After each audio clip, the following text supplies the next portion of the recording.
Assalamualaikum warahmatullahi wabarakatuh. Kita jumpa lagi di Maklumat Podcast. Tentu saja di channel YouTube kesayangan kita, Maklumat ID, yang membedah fenomena kehidupan sehari-hari terkait sosial budaya, politik, ekonomi, kesehatan, dan juga olahraga yang kami kemas secara kritis namun solutif. Bersama saya Rista Erviana Giordano. Dan tema kita kali ini adalah pembangunan sarana kesehatan dan peningkatan pelayanan kesehatan di Surabaya di tengah pelayanan gratis untuk masyarakat perkotaan.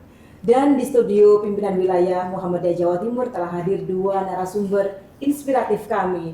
Beliau adalah Dr. Juhrotul Mar'ah Lailatus Solihah, anggota Komisi D Bidang Kesejahteraan DPRD Kota Surabaya dari fraksi PDIP Perjuangan dan fraksi PAN. Dan satunya lagi adalah Faris Abidin SPI, anggota Komisi C Pembangunan DPRD Kota Surabaya. Assalamualaikum warahmatullahi wabarakatuh. Waalaikumsalam Dan juga Mas Faris. wabarakatuh. Kabarnya bagaimana ini, Dok? Alhamdulillah baik. Ya. Mas Faris juga baik. Alhamdulillah tetap baik. Aktivitasnya lancar semua ini ya. Lancar jaya. Dokter dan juga Mas Faris nih, yang merupakan wakil rakyat ini ya. Alhamdulillah tetap lancar, harus lancar. Harus kuat ya. Harus kuat. Iya nih, saya ke dokter dulu ya.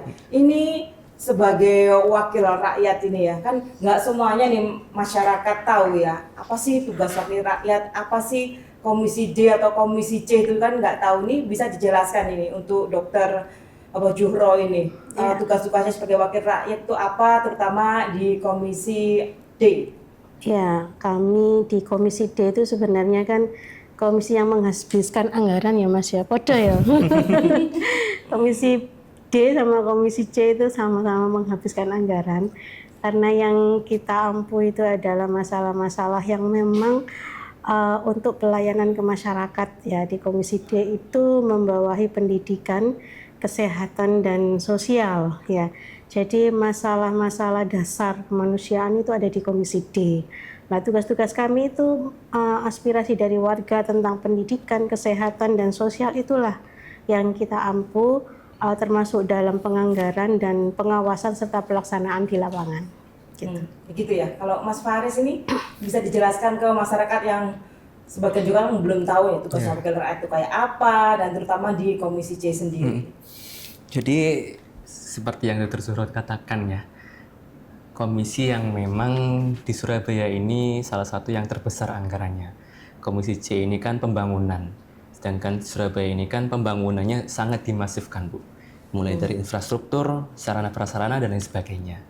Jadi kami membawai tentang kegiatan fisik, baik itu jalan, baik itu jembatan, PJU, bahkan sampai ke transportasi. Jadi memang nantinya program-program yang kita berikan untuk masyarakat itu juga kembali lagi ke masyarakat, gitu. Gitu nih. Nah ini saya tadi belum sampaikan ya, kalau Mas Faris ini adalah kader muda dari fraksi PKS ya, betul ya Mas ya? Dari fraksi PKS ya. Ini untuk dokter dan juga Mas Faris ini suka dukanya sebagai wakil rakyat apa sih? Kita kepingin tahu juga sih, untuk dokter dulu. Suka dukanya. Banyak sukanya ya. Banyak sukanya. Ya, tergantung niat kita ya untuk masuk di DPRD atau perwakilan dari rakyat itu. Kalau memang kita ingin kebermanfaatannya, insya Allah kalau kita itu bisa membantu masyarakat dengan seoptimal mungkin, semaksimal mungkin, itu membuat kita itu senang gitu ya. Senang, insya Allah senang. Dan itu nanti akan kembali ke kita juga ya, apabila banyak keluhan dari masyarakat, aspirasi dari masyarakat, banyak yang bisa kita bantu, kita sebagai penyambung lidah rakyat ya katanya ya.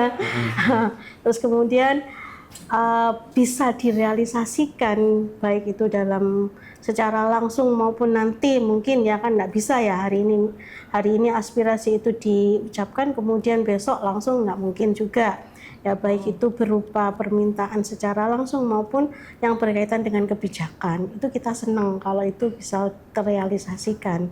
Lah susahnya itu ya karena saya perempuan ya Bu ya, perempuan itu kan beda dengan beliau, apalagi beliau itu masih single ya, ini single ini. Single fighter. Kalau saya itu sudah ada buntut 3. Jangan jodoh ya.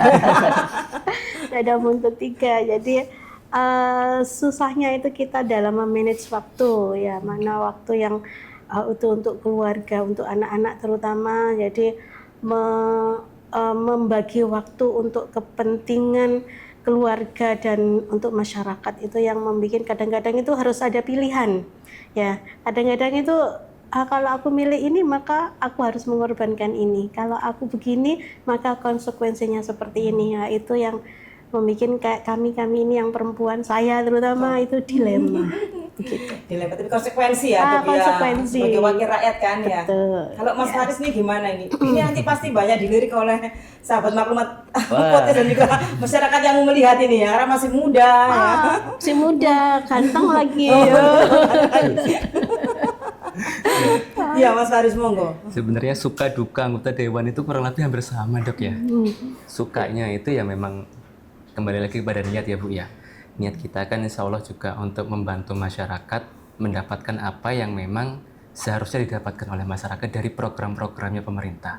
Ketika kita bisa membantu mereka, ketika kita bisa mengupayakan dan hasilnya bisa mereka dapatkan, masyarakat mereka dapatkan itu kita senang gitu loh.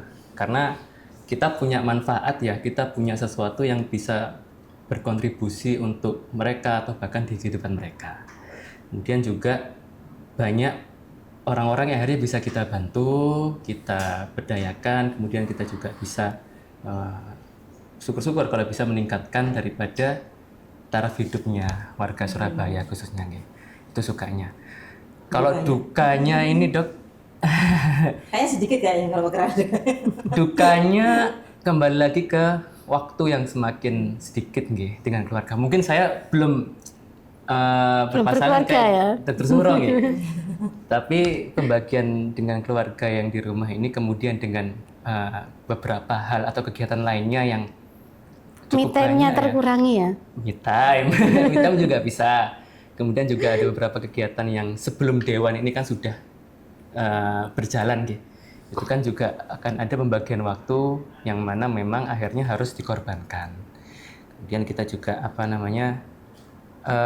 ada hal yang memang kalau dulu ya itu bisa kita lakukan setiap hari karena kegiatan dan amanah tanggung jawab yang baru sebagai anggota dewan ini sudah akhirnya kita sampingkan dulu, kita prioritaskan yang memang untuk kebermanfaatan warga Surabaya. Ya, gitu Untuk dokter ya, Dok, ini kan kesehatan di Surabaya, kita bahas masalah kesehatan ya Dok ya.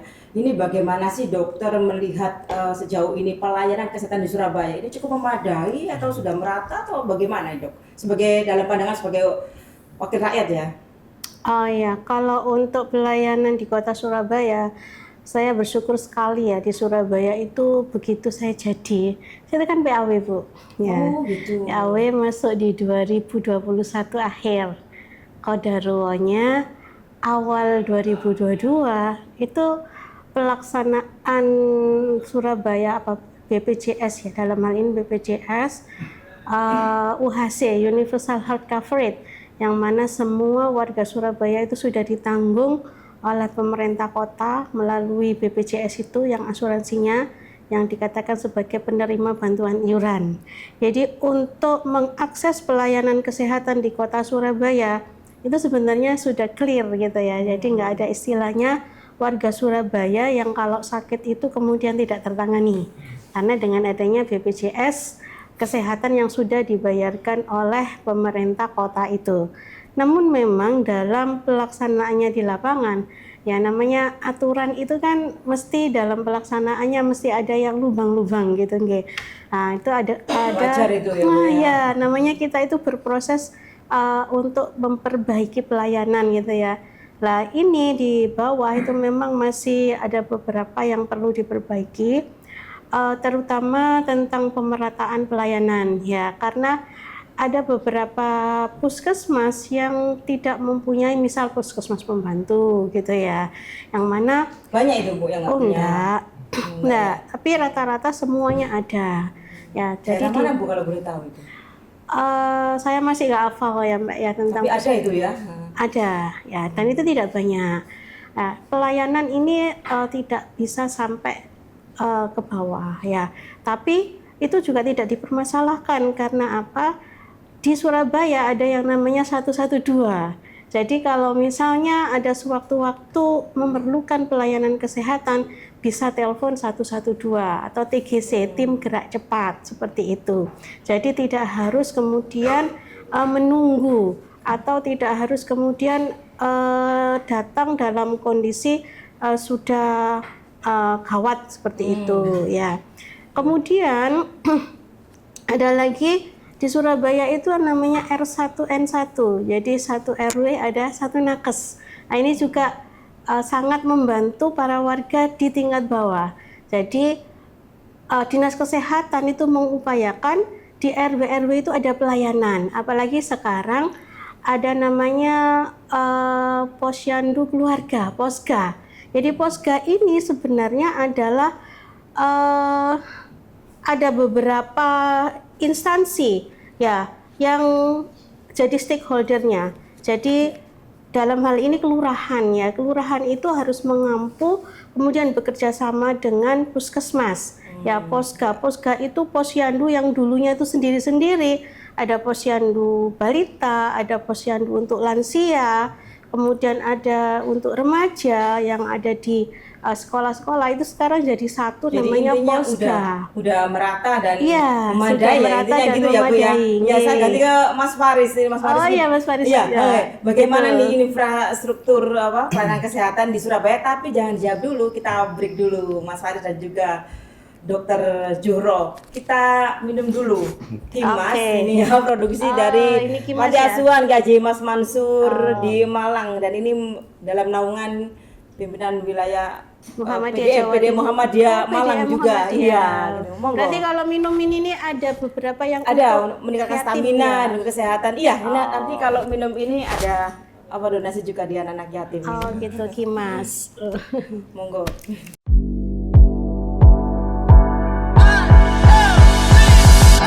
Ya, kembali bersama saya Rista Arvena Giordano dan juga Dr. Zuhro dan Mas Faris, the rising star dari PKS ini ya. Iya ini, saya ke Mas Faris ya tadi kan, udah janji ya. Ini kan bagaimana sih infrastruktur layanan kesehatan di Surabaya, terutama daerah pinggiran ini Mas? Gimana? Jadi program pemerintah pada saat ini kan Bu ya, ini kan memang sangat dimasifkan untuk pembangunan ya. Kalau saya di Komisi C ya, kebetulan saya di pembangunan. Jadi memang pembangunan sarana, prasarana, infrastruktur di Surabaya memang sedang kita masifkan. Salah satunya tadi sampaikan Dr. Zuhro, ada rumah sakit yang memang sedang dikerjakan oleh pemerintah Kota Surabaya. Selain itu juga, kalau rumah sakitnya sudah ada ini kan memang harus ditopang oleh sarana, prasarana, baik itu jalan, kemudian transportasinya yang memang memadai. Kan nggak lucu tau Bu ya, ketika rumah sakitnya ada nih ya, sudah bagus ya, tapi jalannya mungkin tidak lancar ya, kemudian jalannya tidak rata, masih ada kemacetan di mana-mana.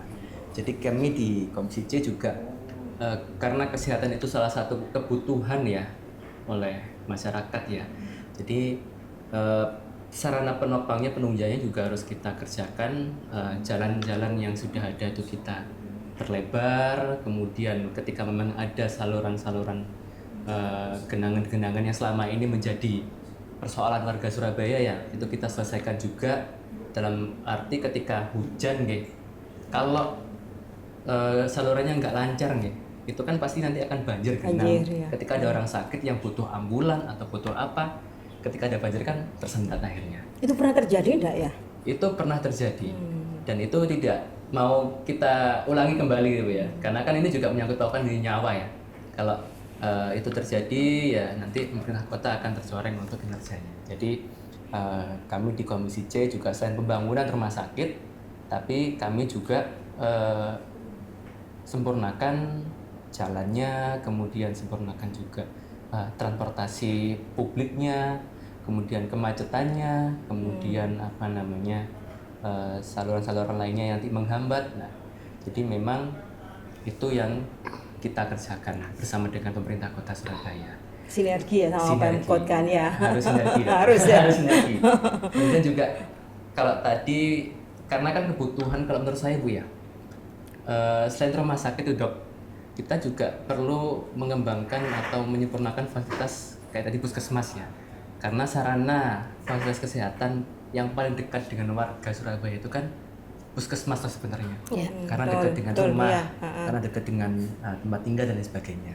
Jadi kami juga selalu memberikan pandangan fraksi ya, ketika mau membangun rumah sakit itu, ini yang di dalam ini, yang di warga yang paling bottom ini apakah sudah layak sebelum kita ke taraf atau ke Ya bottom tingkat itu yang ke lebih. bawah ya. Ini Iya. kan takutnya masyarakat tuh nggak tahu Puskesmas, bottom itu apa ya. puskesmas. Contohnya puskesmas. Iya. Nah, atau bahkan posyandu. Nah, Iya. itu kan harus kita sempurnakan dulu, baik itu fisiknya, pelayanannya, fasilitasnya, Tenaga kesehatannya, nakesnya, nakesnya. tenaga kesehatannya, itu harus kita sempurnakan dulu sebelum ke taraf yang lebih lanjut lagi tadi. Itu memang ada rencana nggak sih untuk renovasi puskesmas atau rumah sakit itu?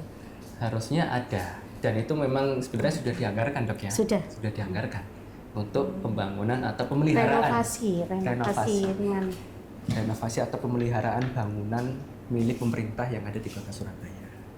Itu ada. Ada anggarannya. Iya, untuk dokter ya, ini memang layanan tadi kan udah dijelaskan ya, layanan di kesehatan itu udah kalau di Surabaya itu udah merata, udah lumayan ya bagus lah gitu ya, udah bagus kan. Jadi pilot project juga sih kalau di Surabaya ya, itu Surabaya nih. Nah itu kalau menurut dokter ini kan ada sih juga ya, nggak semua, tapi ada juga keluhan-keluhan dari masyarakat, terutama masyarakat miskin, yang miskin sekali gitu ya, walaupun nggak ekstrim tapi miskin. Kalau BPJS itu kok terkesan disepelekan gitu kan, artinya lama. Ini bagaimana nih wakil rakyat untuk menanggapi dan meminimalisasi agar nggak terjadi sih hal-hal kayak seperti ini, Dok? Ya, kalau masalah pelayanan ya, pelayanan itu saya pikir hampir semuanya sama ya, baik itu mau pakai umum atau mau pakai BPJS. Lah masalahnya itu kan yang sakit itu banyak, Bu. Ya gitu kan. Nah, semakin kita itu punya akses untuk gratis lah, yang dulunya sakit nggak mau mengakses fasilitas kesehatan, akhirnya jadi aku tak rumah sakit aja begitu ya. Itu yang membuat akhirnya terkesan kok lama, kok suwe lah. Ini yang harus mindset bahwasanya kita itu ke rumah sakit atau ke fasilitas kesehatan nunggu sakit, ini yang harus diubah gitu ya. Jadi dirubah bahwasanya kita itu promotif dan preventifnya itu yang harus diutamakan. Tapi pernah nggak mendapat keluhan nih dari masyarakat yang terutama konstituennya dokter gitu? Sering ya? Iya, malam-malam nggak dapet kamar di UGD lama, ya sering sekali gitu ya. Cuma itu tadi ya, karena mindset kita itu bahwasanya kalau nggak sakit nemen nggak ke rumah sakit. Ya, untuk promotif dan preventifnya ini harus diupayakan sekuat mungkin gitu ya. Jadi memberikan edukasi terkait pola hidup sehat, kemudian bagaimana kita itu yang sakit itu tetap dalam stay, kualitasnya itu juga bagus, itu juga harus diharapkan bisa memperbaiki layanan kesehatan yang sedemikian itu, dan harus mau mengubah hidup itu, pola hidup itu.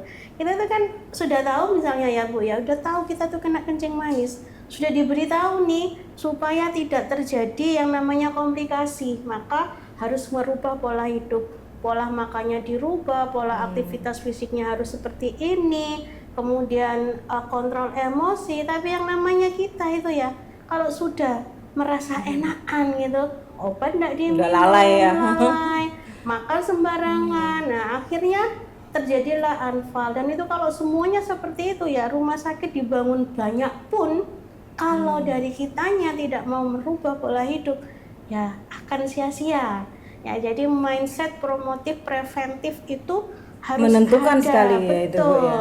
Ya, jadi kita harus lifestyle kita harus dirubah. Jadi kayak hidupnya ya, kayak hidupnya, pola makan, aktivitas ya, fisik. betul. Itu harus, ini bagus ini ya. Saya tadi terkesan nggak ada kue ya. Kue itu kan sebenarnya karbohidratnya tinggi ya. Iya. Udah ada tepungnya, udah ada gulanya. Nah ini adalah cemilan walaupun ada juga itu ya kue, tapi saya senang ini banyak Yang buah, yang ini sehat ya. Minumnya air putih ya, air Kimas, ini demineralisasi mineral, jadi untuk baik untuk ginjal juga dan kesehatan tidak gitu. dikasih yang manis-manis karena kita juga sudah manis gitu. Jadi sahabat maklumat podcast ya, jadi antrenya di rumah sakit atau puskesmas itu memang harus dicegah dengan seperti ini, tertib, baru nggak boleh lalai gitu ya, merubah pola makan dan gaya hidupnya seperti itu ya. Karena Dok ya. terbatas fasilitasnya. Iya, Nah, gitu. karena memang terbatas. Sebenarnya pelayanan itu baik itu dia umum maupun BPJS sama.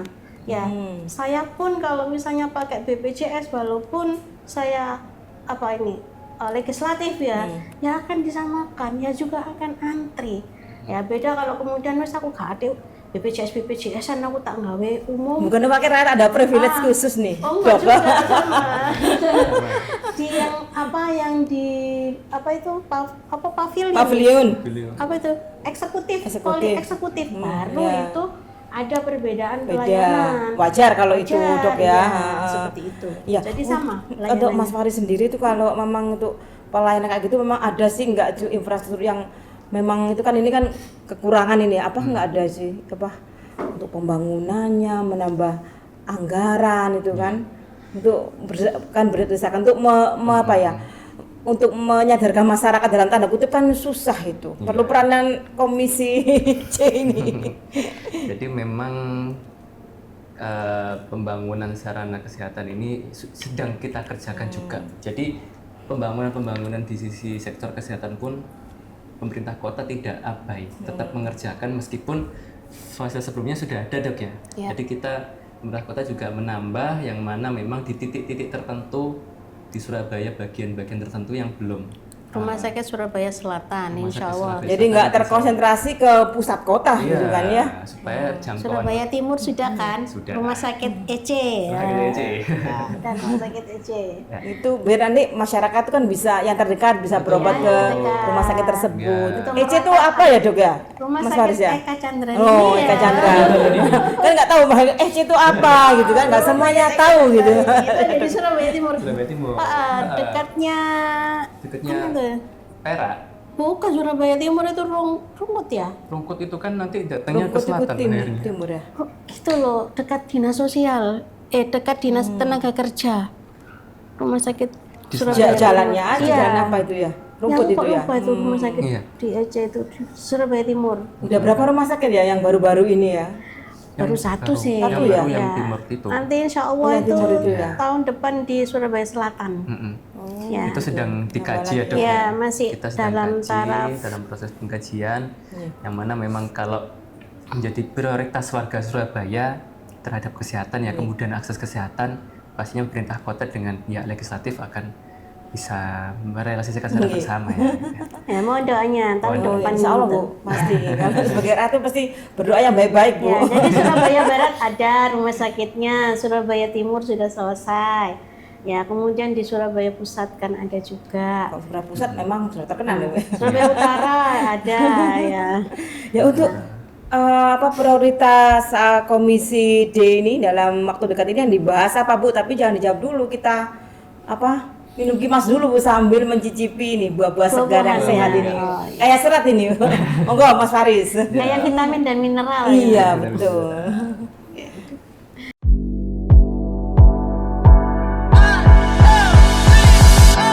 Ya kembali ke diskusi tadi ya, semakin hangat ini ya dan solutif sekali ya dari wakil rakyat ini ya. Saya tadi tanya ke Dokter Juro ini, gimana tuh prioritas pembahasan di Komisi D ini apa ya Dok dalam waktu dekat ini? Prioritas utama ini Dok. Kalau pembahasan itu ya standar saja ya Mbak ya. Ini kan ada mau perubahan PAK ya. Tapi yang PABBD ya sekarang ya. Dulu PAK sekarang PABBD ya. Benar ya Dok? Tapi saya masih ngomongin PAK ya? Oh kalau di DPR Jatim di DPR ini PABBD ya. Jadi kalau di Surabaya Masih PAK. perubahan anggaran keuangan atau PAK gitu Iya, ya. betul. Ya itu aja sih. Cuma kan Kita di Komisi D itu sekarang lagi giat-giatnya untuk melakukan pengawasan terutama terhadap pelayanan kesehatan ya. Sama pendidikan ini PPDB kan ya. Cuma ini kan kita bahasnya tentang kesehatan. Jadi Prioritasnya pengawasan prioritas itu pendidikan sama kesehatan. kesehatan, iya seperti itu. Kamu nggak itu anggarannya nanti kalau PAK itu? Itu kan harus sesuai dengan apa yang sudah ada berapa persen, 20% ya, 20% dari APBD itu kan memang harus untuk pendidikan sama kesehatan. Tapi sejauh ini udah terserap ya Dok ya? Insya Allah sampun gitu ya. Jadi untuk pendidikan itu kita kemarin 20,8 ya.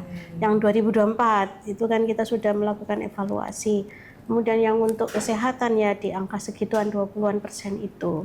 Ya, hanya saja dalam hal pengawasannya, dalam hal pelayanan kesehatannya itu kan yang harus dengan diberikan anggaran yang sebegitu besar, harusnya itu kan pelayanan itu semakin bertambah baik. Itu yang harus kita benar-benar kita awasi di bawah seperti apa.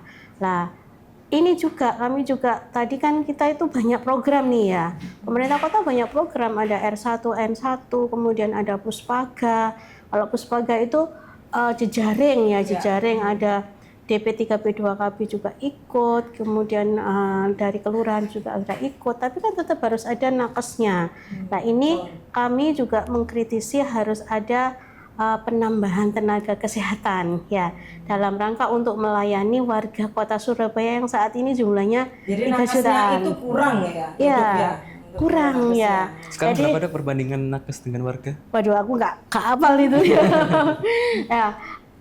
Ini juga kan ada keluh kesah gitu ya dari beberapa teman itu bahwasanya kalau sudah TGC itu masih harus lanjut untuk ada perputaran rollingan gitu ya di puskesmasnya yang pagi, siang, sore, pagi, siang, malam.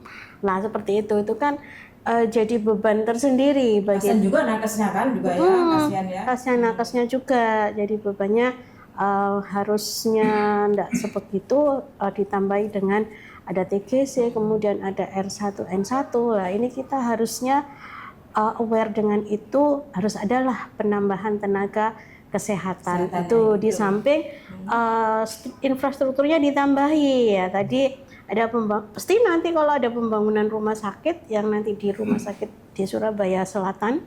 Tadi rumah sakit Eka Chandra ini itu kan di Surabaya Timur, di Medokan. Medokan apa tadi? Ada dinasnya. Itu masuk Kecamatan Rungkut ya. Itu di Medokan asli tengah kalau nggak salah ya. Nanti di daerah sekitar itu kalau masyarakat tanya pasti ditunjukin kan. Ditunjukin. Medokan asli tengah gitu ya, dekatnya di Snaker gitu kan. Ya, seperti itu. Jadi yang paling utama saat ini adalah bagaimana meningkatkan layanan kesehatan itu bisa merata dan berkualitas, tidak hanya wes iya pokoknya merono, tapi harus berkualitasnya itu juga yang harus ditonjolkan. Nah, yang tadi saya awali juga harus ada perubahan pola perilaku agar kita itu nanti tidak sedikit-sedikit sakit gitu ya. Makanya kan saya selalu ngomongkan, ayolah kita itu orang jalan kaki itu kan murah ya. Kemudian minum air putih dibandingkan dengan minum yang manis-manis itu kan lebih murah. Lah, kemudian makan buah. Surabaya iki buah itu tidak ada habisnya, melimpah. Sampai saya tuh kadang-kadang kasihan itu penjual buahnya, busuk nggak ada yang beli ya. Ya, tapi ya gitu kan ada itu buah yang murah kan, nggak harus buah itu yang mahal-mahal kayak anggur gini ya. Ini mahal ini. Pepaya, semangka itu kan murah. Ya. Nah itu yang harus digalakkan untuk makan makanan gizi seimbang seperti itu sehingga nanti angka kesakitan itu tidak semakin banyak. Kalaupun sakit itu tidak akan jatuh ke taraf komplikasi. Jadi ini poinnya nih gaya hidup dan pola makan juga ya. Dan terus untuk mudah-mudahan insya Allah kualitas. didengarkan oleh pemerintah Kota Surabaya bahwa perlu penambahan tenaga kesehatan atau nakes karena kurang sekali gitu ya. Ya Dok ya, seperti itu ya. Ke Mas Faris ini Mas Faris untuk prioritas utama Komisi C apa sih? Terutama dalam layanan kesehatan. Dalam layanan kesehatan. Kembali lagi ke infrastruktur ya. Pembangunan gedung fisik terutama kalau kesehatan rumah sakit ya. Itu memang benar-benar kita kaji. terutama pembangunan rumah sakit yang masih dalam kajian rumah sakit Surabaya Selatan Dok ya? Surabaya Selatan. Surabaya Selatan. Itu memang FS-nya, fisiknya, visible studinya. VS-nya visibility studinya masih kita kaji bersama tim-tim ahli dari pemerintah Kota Surabaya, di mana memang pada dasarnya pembangunan yang sudah pemerintah Kota Surabaya lakukan itu baik insya Allah ke depannya. Tapi perlu dievaluasi. Apakah pembangunan sebelumnya sudah berjalan dengan maksimal atau belum? Apakah fasilitasnya sudah berjalan atau sudah bisa menampung seluruh kebutuhan warga Surabaya atau belum? Ketika memang ada hal-hal yang bisa kita sempurnakan terlebih dahulu, ada baiknya memang langkah pemerintah melengkapi kemudian menyempurnakan gedung rumah sakit yang sudah ada untuk disempurnakan baru kemudian ketika itu sudah berjalan dengan sempurna, dengan lancar, dengan baik, baru kita bisa menambah atau membangun rumah sakit di tempat yang lain. Jadi nggak ada PR gitu ya Mas Faris ya, nggak ada PR Mas Faris ya. Kemudian juga nggak punya nilai manfaat daripada bangunan atau rumah sakit yang sudah dibangun sebelumnya. Kalau itu sudah, baru kita bisa menggarap atau mengerjakan rumah sakit di tempat atau daerah Surabaya bagian yang lainnya. Tapi memang secara pembangunan, secara tata letak ini kan memang harus ada rumah sakit memang ada rumah sakit Surabaya Selatan, Timur, Barat, Pusat dan lain sebagainya, itu memang perlu dan insya Allah penting. Tapi sebelum kita mengerjakan ke pekerjaan yang lain kita perlu mengevaluasi pekerjaan atau rumah sakit sebelumnya atau fasilitas kesehatan yang lainnya sebelumnya sudah ada, perlu dikaji, perlu dievaluasi, perlu dilakukan penilaian kembali apakah sudah sesuai dengan standarnya atau belum. Kalau sudah sesuai, mari kita lanjutkan. Tapi kalau memang belum sesuai, belum berjalan 100% semuanya, wajib kita sempurnakan dulu baru kita bisa bergerak ke tempat yang lain. Ya, saya ke Bu Juro lagi nih. Ini Dok ya. Untuk ini Dok, apa sih harapan dari dokter untuk di komisinya dokter sendiri untuk pelayanan kesehatan dalam 5 tahun ke depan ini? Harapannya ini Dok. Harapannya itu pelayanan kesehatannya itu mempunyai kualitas yang bagus gitu ya. Nakesnya ramah, kemudian infrastrukturnya bagus tidak ada yang terlambat dalam arti kata datang ke puskesmas sudah dalam kondisi sudah lemes tapi pelayanannya masih lelet, seperti itu. Istilahnya cepat, tepat dan melakukan pelayanan yang mempunyai kualitas bagus. Ramah itu penting, soalnya banyak yang masalah mengeluh tuh nakes-nakesnya tuh judes-judes gitu. Mungkin karena kecapean tadi Tidak ada penolakan Dok berarti Tidak ada penolakan pasien. Nggak boleh nolak pasien Para nakesnya itu jutek kadang-kadang orang sakit, kasihan udah nunggu lama. Makanya kan karena capek itu tadi Terus juga kedepannya kita berharap ada perubahan pola perilaku gitu. Saya itu kan pernah ke luar negeri itu, ke kliniknya tuh sepi, nggak ada pasien. Kalau boleh tahu? Di Jepang. Di Jepang. Nggak ada pasien gitu. Tapi mereka bukan berarti nggak ada pekerjaan enggak. Lah ternyata di sana itu sehat orangnya. Sehat. Suka jalan. Suka jalan. Terus konsumsi makanannya bagus, suka makan ikan-ikan itu dengan proteinnya tinggi sehingga regenerasi selnya itu bagus gitu.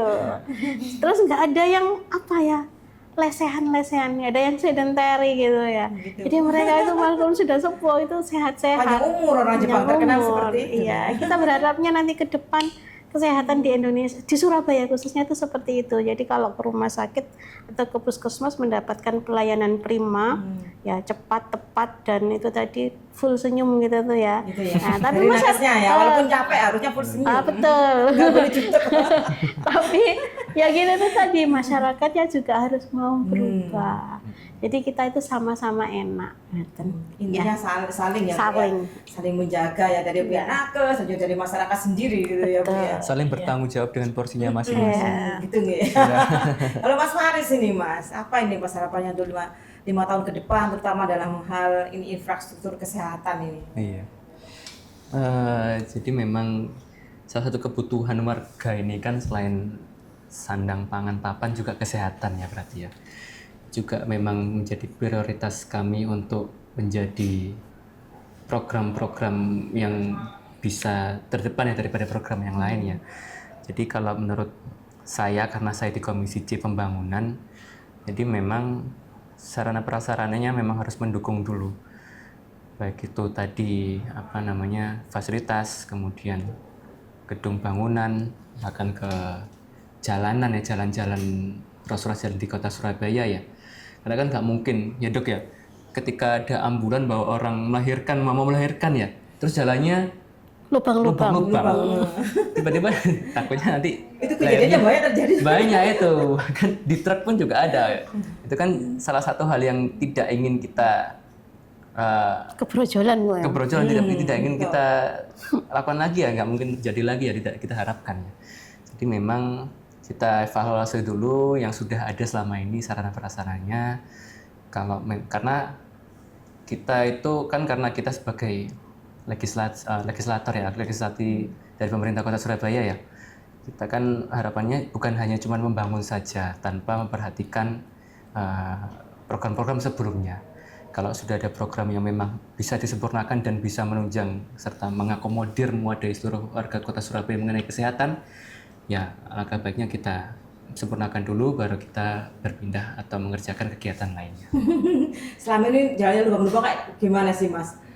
Ada kak ya? Masih ada kan Surabaya? Masih ada. banyak ya? Apalagi kalau memang, makanya itu kan harus kita evaluasi terus. Benar ketika saat pengerjaan bagus hasilnya. Tapi kan namanya jalan itu kan juga punya ini ya, lifetime ya. Berarti kualitasnya dong. Kualitasnya yang memang untuk bahannya itu, untuk bahannya, materialnya itu ya. Materialnya kadang-kadang memang perlu kita kaji lagi ya. Karena kan juga lewatannya banyak tuh Bu ya. Ada truk, ada mobil dan sebagainya. Ada muatan berat yang bisa merusak jalan itu kan mungkin dari developer sudah mengerjakan dengan maksimal. Tapi kan seiring berjalannya waktu itu kan ada ada dari transportasi lain yang memang bisa merusak jalan. Berarti fungsi pengawasannya harus ditingkatkan ya untuk wakil rakyat kepada Pemkot ya. Betul, salah satu. Ya, terima kasih untuk Dr. Juro dan juga Mas Faris atas pencerahannya, atas edukasinya untuk masyarakat, terutama untuk sahabat Maklumat Podcast ini. Makasih ya Bu ya. Sama-sama. Jangan kapok lagi kalau diundang ke sini lagi. Oh, senang. Saya suka loh. Ya, Maklumat Podcast ini dipersembahkan oleh Kimas Air Mineral. Ya, demikian Maklumat Podcast kali ini, dan jangan lupa tonton terus Maklumat ID. Dan jangan lupa juga untuk share, like, komen, dan juga subscribe. Saya Rista Arfiana Giordano. Wassalamualaikum warahmatullahi wabarakatuh. Sampai jumpa. Waalaikumsalam warahmatullahi wabarakatuh.